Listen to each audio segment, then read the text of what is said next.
কেউ একজন বলেছেন, যেমন কর্ম তেমন ফল। নমস্কার বন্ধুরা, আমি কৃষ্ণ, আপনারা দেখছেন ইন্টেলেকচুয়াল মোটিভেশন। আজকে আমি আপনাদের কাছে এসেছি ছোট্ট একটা গল্প নিয়ে। এই গল্পটা দুই ভাই সম্পূর্ণভাবে ভিন্ন ছিল।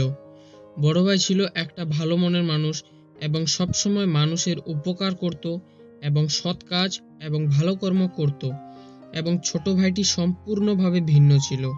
সে শুধু পার্টি করত, আনন্দ উল্লাসে কাটতো তার জীবন। বড় ভাই মেডিটেশন করত, ধ্যান করত এবং তিনি ছিলেন সম্পূর্ণভাবে ঈশ্বর বিশ্বাসী এবং সর্বদাই মানুষের সেবা করতেন, এবং ছোট ভাইটি সম্পূর্ণভাবে ভিন্ন ছিল। তো যাই হোক, বড় ভাইটা ছোট ভাইকে প্রায় বলতো যে তুমি ওসব কি করছো, পার্টি, নেশা এবং ডিস্কো এসব ছেড়ে দিয়ে ভালো কর্ম করো, মানুষের ভালো করো এবং ভালো কাজ করো। কিন্তু ছোট ভাইটি বলতো যে দাদা, জানি না আপনি কি করছেন, লোকের ভালো করছেন, মন্দিরে যাচ্ছেন, মেডিটেশন করছেন, এসব না করে আমার মতন জীবনে আনন্দ উপভোগ করুন এবং পার্টি করুন। কিন্তু বড় ভাই বলতো, আরে ভাই না না, এসব তুমি কি বলছো, এসব আমি করতে পারবো না। এভাবেই চলতো তাদের জীবন।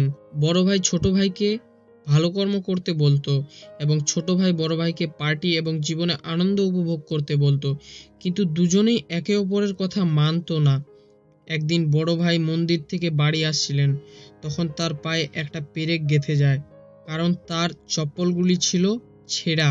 এই কারণে তার পায়ে পেরেক গেঁথে যায় এবং সেখান থেকে অনেক রক্ত পড়তে থাকে, এবং সে কোনো রকমে তার বাড়িতে গেল এবং বাড়িতে গিয়ে সে সেখানে ব্যান্ডেজ করলো এবং অপেক্ষা করছিল যে ছোট ভাই কখন আসবে। এবং সেই সময় ছোট ভাইটি হাসতে হাসতে অনেক আনন্দে ঘরে আসছিলেন এবং সে তার বড় ভাইকে বললেন যে দাদা, আজ তো চমৎকার হয়ে গেল। কিন্তু বড় ভাই বললেন যে তুমি পরে বলো, আগে তুমি আমাকে এক গ্লাস জল এনে দাও, আমি উঠতে পারছি না। এবং ছোট ভাইটি দেখলো যে তার দাদার পায়ে ব্যান্ডেজ করা, এবং এটা দেখে সে তার দাদাকে জিজ্ঞেস করলো যে দাদা, আপনার পায়ে ব্যান্ডেজ কেন, কি হয়েছে? তখন তার দাদা বলল যে যখন আমি মন্দির থেকে বাড়িতে আসছিলাম তখন আমার পায়ে পেরেক গেঁথে গিয়েছিল। এটা শুনে ছোট ভাইটা তার দাদাকে হাসতে হাসতে বলল যে দেখলেন দাদা, আপনি জীবনে কিছুই করতে পারছেন না, বরং আপনার ক্ষতি হচ্ছে। আপনার পায়ে পেরেক গেঁথে গেছে। আমার মতো জীবন যাপন করতেন তো জীবনে খুবই আনন্দ পেতেন।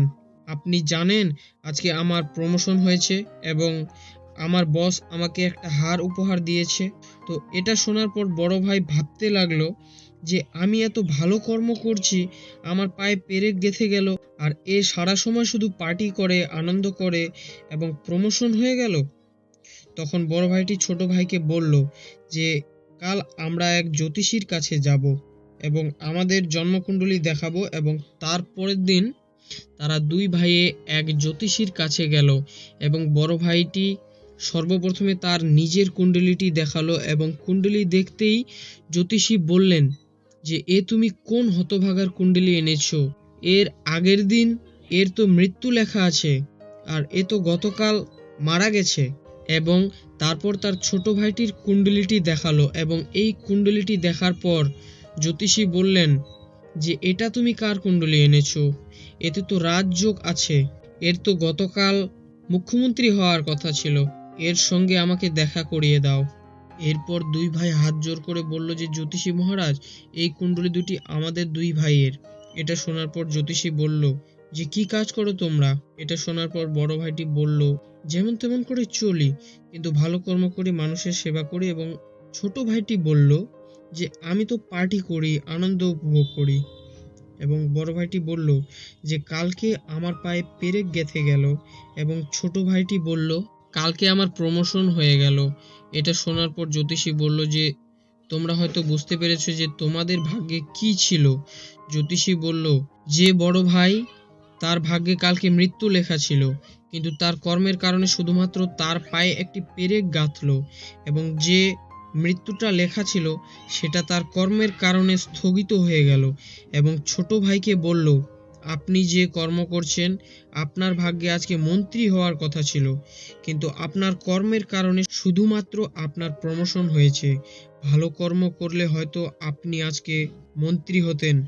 বন্ধুরা, গল্পটি অনেক ছোট, কিন্তু গল্পের পিছনে শিক্ষাটা অনেক বড়। এই জন্য সর্বদাই ভালো কর্ম করুন। আপনি যদি আপনার ভবিষ্যৎ বদলাতে চান, তাহলে আজকে ভালো কর্ম করুন।